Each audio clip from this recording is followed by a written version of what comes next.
Hey everyone, it's Ben Hardy here, and in today's going to be reviewing a Jeep Gladiator Sport S. Before we get in this video, I want to give a huge shout out and thank you to the Large Miller Jeep here in Sandy for giving me some time with this Gladiator. I'll include a link to their website in the description down below so you can check what they have currently.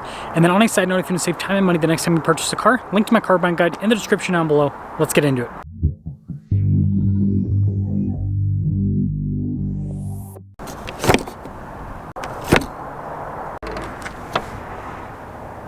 Under the hood, we have a naturally aspirated 3.6 liter V6 that goes through an 8-speed automatic transmission. Fuel economy is 17 around town and then 22 on the highway, with power outputs being 285 horsepower and then 260 pound-feet of torque.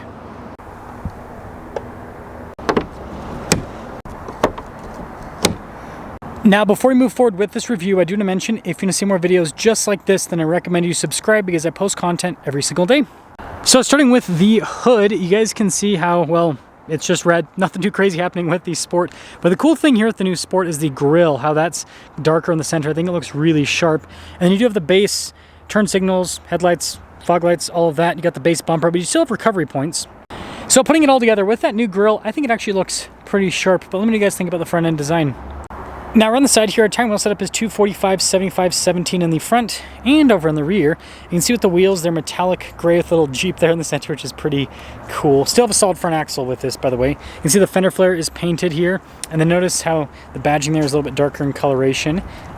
And then here's your full side profile with this Sport. You guys can see we've got the hard top, but it's unpainted. And then taking a look at the key fob, we have our lock and unlock function. We got the remote start function with the Jeep logo on the back. And then popping to the back, the tailgate is dampened, so it lowers down. Got LED lights here in the back as well. No bed line or anything like that. But for a mid-size pickup truck, it's pretty typical in terms of the bed size. And then lifting up the tailgate, very light. Pretty cool looking taillights here. You can see the Jeep logo. You got a recovery point there in the back. And so putting it all together, well, it's a Jeep truck. So even in base format, I think the Gladiator, for a vehicle, it looks cool. Now taking a look at the door panel, you guys can see soft touch here, and they got little netting down below. And then taking a look at the seats, cloth seats here. Look at the stitching that goes throughout as well. And then when it comes to room, it's actually really good for a mid-size pickup truck. Like, I've got decent knee space and everything. Got a little storage pocket there, some vents, window controls as well. And then the window does open, but it is manual for the operation. And then headroom, it's good. Now taking a look at the front door panel, you can see soft touch here, and then look at the netting down below. Got our mirror adjustments here, and you can see the mirrors themselves. And then payload on this is 1,027 pounds. And then here's the front seat again with that cool stitching. It's manually adjustable. I like this here on the new Gladiator and Wrangler. I think it's cool. Light controls here with the fog light and the cargo light, and then the steering wheel is manually adjustable.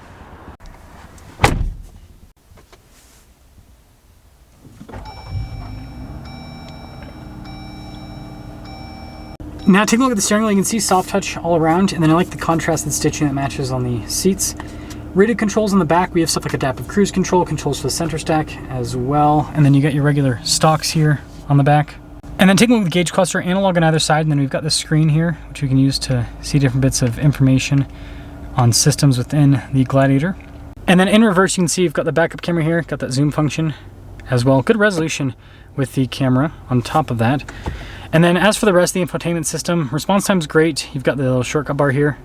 It does take a second for some of the pages to load up, but you got dual zone climate, heated seats, heated steering wheel as well, and so easy to use.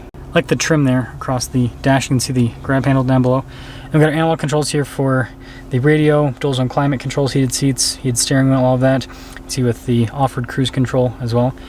All of your window controls there, and then see with the USBs, auxiliary items, and then you can see the shifter here for the 8-speed automatic. Got the Gladiator logo there on the top. And then our drive line select. Notice we got 2-wheel high, 4-wheel high, neutral, and 4-wheel low. And got the parking brake here, normal one. Anyways, got some cup holders, and then with the center console, it's got the two kind of openings. Nice padding here on the top, and then glove box just like the Wrangler. And then no top insulation, but the Gladiator has hard top just like the Wrangler, so you can take this off just with these little latches. The back, you do have to use tools. So here's a sticker for the Sport S. There's your base MSRP, but that's before the S package. So the S package is $3,500. See the stuff it adds. The biggest thing is like the windows, right? They're power instead of hand crank. But anyways, after all options, $51,540. Let's see how it drives.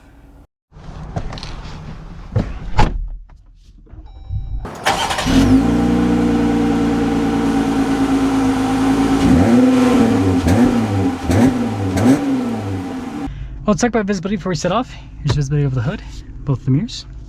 Throughout the rest of the rear. And let us set off. So I wanted to do a review on the Sport S because this is basically the same price as a Willys. And I think that's kind of interesting because it's not like you're getting a base model Willys for the price of the Sport S. It's like, no, the Willys is basically a Sport S with the off-road tires. So now I want to answer the question of, is the Sport S even worth it anymore when you can get that? We'll try to figure that out. So first off, ride quality. It's nice. It's pretty dang comfortable for a Gladiator. Now, given this, it has solid front rear axles, it's an off-road vehicle. It's not going to have the most comfortable squishy suspension on the planet, but for what it is, it's not bad. With a Wrangler and a Gladiator, you buy it with the knowledge that it's not going to be the most comfortable vehicle on the planet. Now, aside from that, steering says a little bit of vagueness, but it's not bad. It's pretty easy to drive. You do kind of have to twiddle with it a little bit though.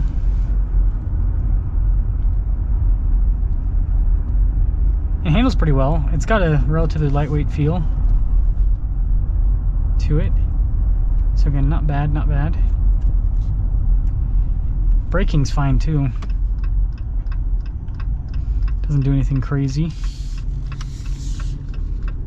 That's pretty cool. Gen 3 Raptor.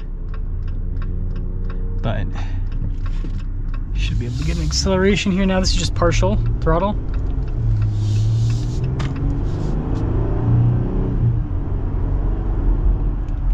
I mean, we're at over 4,000 feet elevation, so use your turn signal, minivan. So it's not doing too bad. Yeah, smooth power delivery from the naturally aspirated engine. Yeah, handling's good for what it is. Yeah, not bad. Not bad. Doesn't feel any faster than the Willys. I thought maybe because the street tires might feel a tad bit quicker. Doesn't. Feels the same. So let's sum things up with the Sport S. Now, in terms of being more livable, yeah, way more livable than our Sport, because, you know, hand crank windows, don't get me wrong, I like that stuff. I think it's charming, but it would be more charming if the Gladiator was like $30,000 with hand crank windows and not 40-something thousand dollars with hand crank windows. It makes it a little bit less exciting. But I think the Willys is probably the one to go for, because here, let me see if I can find one in here. I know they've got a couple of them hiding about. I just saw one down that row. So I'll go back down that one if there's not one down this row. That's a Wrangler. Gladiator, that looks like that will be a Gladiator. There you go. I mean, just look at that in the green too. It looks so, like the blacked out front end. And I think it looks better, and it's like, if you're gonna spend the same money, why not get that? That's more capable off-road, has a rear locking differential. This has nothing. Open diffs. So I just think that the Willys is a better value now compared to the Sport S. Which is kind of weird. It's kind of a weird world we live in, where it's like you either get a Sport if you want a base model, or you get a Willys. But yeah, let me know, you guys. Let me know if you disagree with me. There's another one with the soft top. Let me know if you think if this is still worth going for. I know some people are gonna be like, well, I don't ever take it off-road, and the street tires get better fuel economy, and fair enough. They're a little bit quieter, a little bit more comfortable as well with the street tires versus with the, because the Willys has a mud terrain, so those they're kind of choppy, kind of loud. But it's weird with these, you can turn off the trajectory lines with the camera. It's always weird for me to back up when I don't have trajectory lines. It's just not used to it. Not used to it at all. Ding. But yeah, let me know what you guys think about the Sport S, and let me know if you'd go Sport S or Willys. I'd go Willys.